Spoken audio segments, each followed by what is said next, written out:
என்னுடைய பெயர் ஷாம் ஷோனார். நான் மராட்டி மாநகர் பத்திரிகையில் வேலை செய்கிறேன். நான் ஒரு பத்திரிகைக்காரன். உங்களுடைய பேச்சை பற்றி விமர்சிக்க என்னிடத்தில் வார்த்தைகள் இல்லை. ஆனால் எனக்கு இவ்வாறு தோன்றுகிறது, பாரதத்தில் இந்து மற்றும் முஸ்லிம் ஒன்றுபட ஏதோ ஒன்று செய்தாக வேண்டும். நான் 10-12 வருடங்களாக செய்து வருவது போல். ஆனால் தங்கள் வாயிலிருந்து நான் கேட்க விரும்புகிறேன். பாரதத்தில் பல ஊர்களில் 40-50 ஊர்களில் நான் இருந்தவன். நான் பாம்பேக்கு பணிபுரிய வந்தேன். ஒவ்வொரு ஊர்களிலும் இந்து முஸ்லிம்கள் உள்ளார்கள். அவர்களுடைய மனதில் தவறான புரிதல் இருந்தால் அது இருக்கத்தான் செய்கிறது. உண்மையை சொன்னால் ஓரளவுக்கு தவறான புரிதல் உள்ளதுதான். இதை சரி செய்ய தங்களுடைய யோசனை என்ன? முஸ்லிம் மற்றும் இந்து மக்கள் ஒன்றுபட என்ன யோசனை சொல்ல விரும்புகிறீர்கள்? நல்ல கேள்வி கேட்டிருக்கிறார்.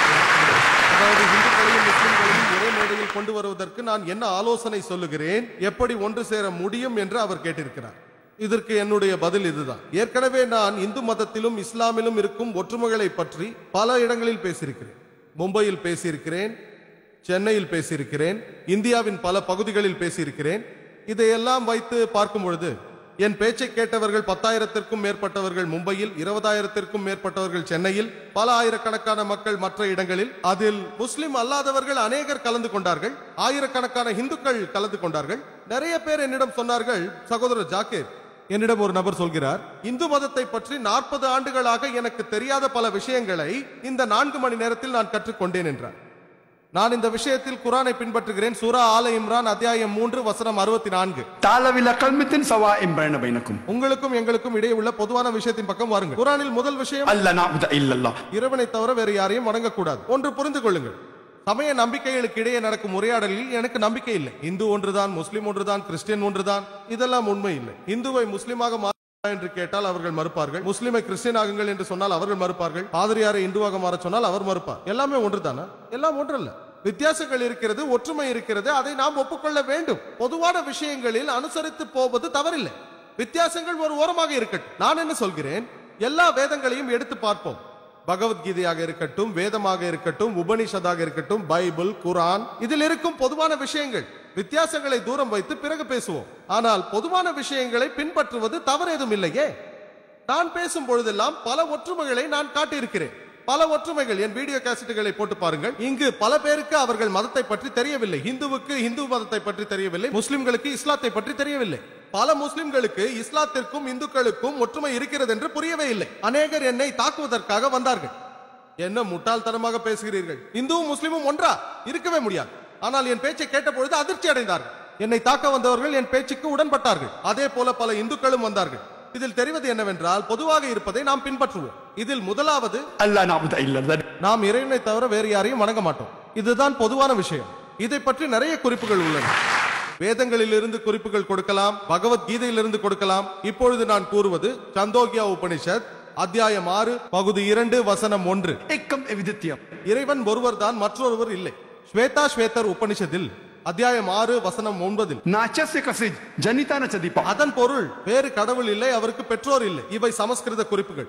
இதற்கு பொருள் இறைவனுக்கு பெற்றோர்கள் இல்லை, அவருக்கு மேல் ஒரு சக்தி இல்லை. இதே போல் நாம் ஆராய்ந்து பார்த்தால் ஸ்வேதா ஸ்வதாரா உபனிஷத்தில் எழுதப்பட்டுள்ளது அத்தியாயம் 4 வசனம் 19. அதற்கு பொருள் இறைவனுக்கு உருவம் இல்லை, பிம்பங்கள் இல்லை, படங்கள் இல்லை, விக்கிரகங்கள் இல்லை, உருவமும் இல்லை. அதே போல் யஜுர்வேதத்தில் அத்தியாயம் 32 வசனம் 3. அதற்கு பொருள் இறைவனுக்கு உருவம் இல்லை. வேதங்களை புரட்டி பார்த்தோமேயானால் ஒரு இறைவன் என்றுதான் கூறுகிறது. மக்களில் பலர் வேதங்களை பற்றி அறிவதில்லை. நான் சமீபத்தில் ஸ்டார் நியூஸுக்கு ஒரு பேட்டி கொடுத்த பொழுது என்னிடம் ஒரு கேள்வி கேட்கப்பட்டது. அவர்கள் கேட்டார்கள், சகோதரர் ஜாக்கீர், வந்தே மாதரம் பாடலை பற்றி உங்கள் கருத்து என்னவென்று கேட்டார்கள். முஸ்லிம்ஸ் இதை பாடலாமா கூடாதா? நான் சொன்னேன், முஸ்லிம்ஸ் என்ன சொல்வார்கள் என்று பிறகு பார்ப்போம், முதலில் இந்து வேதத்தை பார்ப்போம் என்று. நான் சொன்னதை கேட்டு அவர் அதிர்ச்சி அடைந்தார். வேதங்களை கற்றவர்களிடம் கேட்டு பாருங்கள், வேதத்தில் இறைவனுக்கு உருவம் இல்லை என்று கூறப்படுகிறது. நீங்கள் வந்தே மாத்திரம் என்று கூறும் பொழுது, இந்த நாடு என் தாய் கடவுள் என்று கூறினார். வேதங்களை அறியாத சராசரி மனிதர்களுக்கு இதை பற்றியெல்லாம் தெரியாது, அவர்களுக்கு தெரியாது. ஆனால் வேதாந்தியிடம் கேட்டால் வந்தே மாதரம் வேதத்திற்கு எதிரான கருத்தை கொண்டது என்பார். ஏனென்றால் வந்தே மாதரம் பாடலில் 3 முறை நான் உன்னை வணங்குகிறேன் என்று வருகிறது. எனக்கு தெரிந்தவரை ஆரிய சமாஜில் உள்ள அறிஞர்களை கேட்டால் வேதங்களின்படி விக்கிரக ஆராதனை வேதங்களுக்கு எதிரானது என்று அவர்கள் கூறுகிறார்கள். பகவத்கீதையில் அத்தியாயம் 7 வசனம் 20 விக்கிரக ஆராதனை கூடாது என்று சொல்லப்பட்டிருக்கிறது. நாம் வேதங்களை பார்த்து வந்தாலும் எதிர்பாராத விதமாக உருவங்களை எல்லாம் கடவுள்களாக மக்கள் வணங்குகிறார்கள். வேதங்களை அறிந்த வேதாந்தியாக ஒருவன் இருந்தாலும் கூட இந்த பாடல் வந்தே மாத்திரம் பாடும் பொழுது தலை வணங்குகிறார்கள். இது வேதங்களுக்கும் உபநிஷதற்கும் எதிரானது. இஸ்லாத்தில் கூட 12 வரிகள் ஆட்சேபிக்கப்படுகிறது. 3 முறை வந்தே மாத்திரம் உன்னை வணங்குகிறேன் என்று அதற்கு அர்த்தம். ஒரு இடத்தில் இந்த நாடு என்னுடைய தாய் என்று கூறுகிறது, ஒரு இடத்தில் உன் பாதங்களை முத்தமிடுவேன் என்று, ஒரு இடத்தில் அதை பொன் போன்ற சிரிப்பு, தேவதைக்கு ஒப்பானவள், அதை லக்ஷ்மி என்றும் துர்கா என்றும் அழைக்கிறார்கள். இதை ஆட்சேபிக்க வேண்டும். முஸ்லிம்களான நாங்கள் இந்த நாட்டை நேசிக்கிறோம். ஆனால் இறைவன் ஒருவரை தவிர வேறு யாரையும் நாங்கள் வணங்க மாட்டோம். அது தாயாக இருந்தாலும் சரி, அந்த தாய் நம்மை 9 மாதம் சுமந்திருந்தாலும் சரி, அவரிடம் அன்பு செலுத்துவோம், மதிப்போம். ஆனால் தாய்க்கு கூட தலை வணங்க மாட்டோம். பெற்ற தாயாகினும் சரி.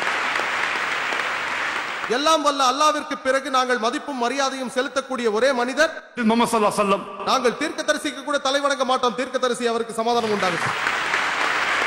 வந்தே மாத்திரம் என்ற இந்த பாடலை நாங்கள் பாடித்தான் ஆக வேண்டுமா? இதெல்லாம் அரசியல் தந்திரம். அரசியல்வாதிகள் ஓட்டு வங்கியை காப்பாற்றிக் கொள்ள இதெல்லாம் ஒரு வழி என்று அவர்கள் எண்ணுகிறார்கள். இந்த பாடலை பங்கிம் சந்த் சட்டோபாத்யாய் எப்பொழுது எழுதினார் என்று தெரியுமா? 1876. ஆனால் பிரசுரிக்கப்பட்டது 1882. இப்பொழுது நூற்றாண்டு எங்கு வந்தது? இது எந்த வருடம்? செப்டம்பர் 7ஆம் தேதி. தவறு செய்து விட்டார்கள் அரசியல்வாதிகள். அரசியல் நாடகம்.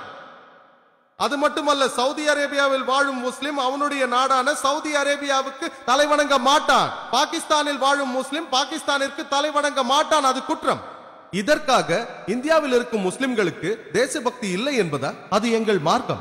நம்மை படைத்தவன், இந்த நாட்டை படைத்தவன் எல்லாவற்றிற்கும் மேலானவன். இந்த நாட்டை நேசிக்கிறோம். தேவைப்பட்டால் இந்த நாட்டிற்காக உயிரையும் தியாகம் செய்வோம். ஆனால் இறைவனை தவிர வேறு யாருக்கும் தலை வணங்க மாட்டோம்.